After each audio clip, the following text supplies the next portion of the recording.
Friends, தக்காளி சாம்பார் எப்படி செய்கிறதுன்னு நான் ஈஸியாக சமைக்கிறதுக்கு இப்போது காமிக்க போகிறேன். பாருங்கள். எண்ணெய் ஊற்றிக்கோங்க.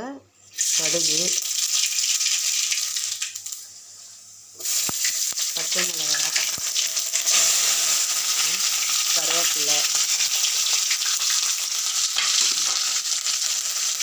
பெரிய வெங்காயம் 2 கட் பண்ணி வச்சுக்கோங்க.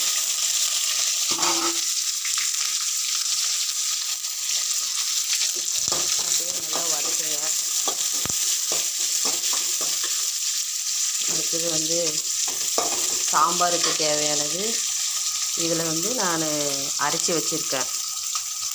இதில் சோம்பு, இஞ்சி, அடுத்தது பூண்டு, பட்டை, லவங்கம், மிளகாத்தூள், மஞ்சாத்தூள், மல்லித்தூள், தக்காளி, அப்புறம் கொஞ்சமாக சோம்பு போட்டுக்கோங்க.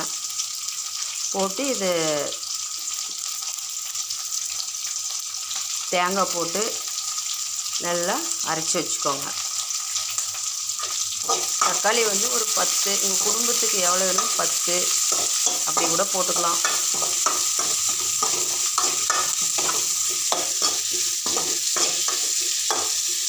அவ்வளோதாங்க. வெங்காயம் வதங்கிச்சுன்னா சாம்பார் எடுத்து ஊற்ற வேண்டியதுதான். நல்லா ஈஸியாக சமைச்சிக்கலாங்க. கொஞ்ச நேரத்தில் 10 நிமிஷம் சமைச்சு இட்லிக்கு சாம்பார் ரெடி பண்ணிக்கலாம்.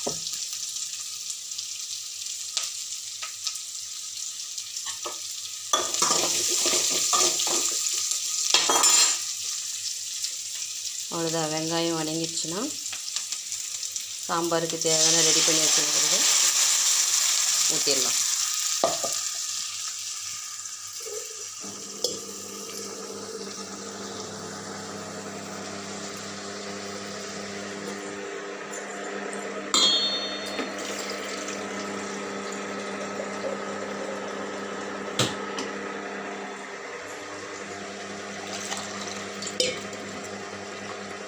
உங்களுக்கு எவ்வளோ சாம்பார் வேணுமோ அதுக்கு தகுந்த மாதிரி பண்ணிக்கோங்க.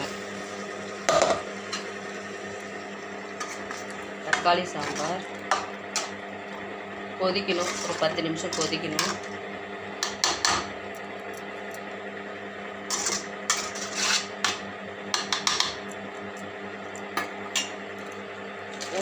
சால்ட்டு போட்டுக்கோங்க.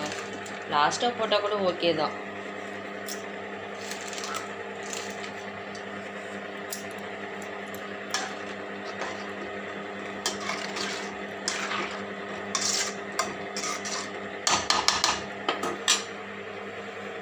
அவ்வளோதான் ஃப்ரெண்ட்ஸ், ஈஸியான தக்காளி சாம்பார் ரெடி ஆயிடுச்சு.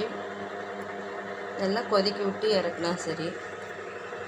ஃப்ரெண்ட்ஸ், இந்த வீடியோ பிடிச்சிருந்தா லைக் பண்ணுங்கள், ஷேர் பண்ணுங்கள், சப்ஸ்கிரைப் பண்ணுங்கள். Thank you friends.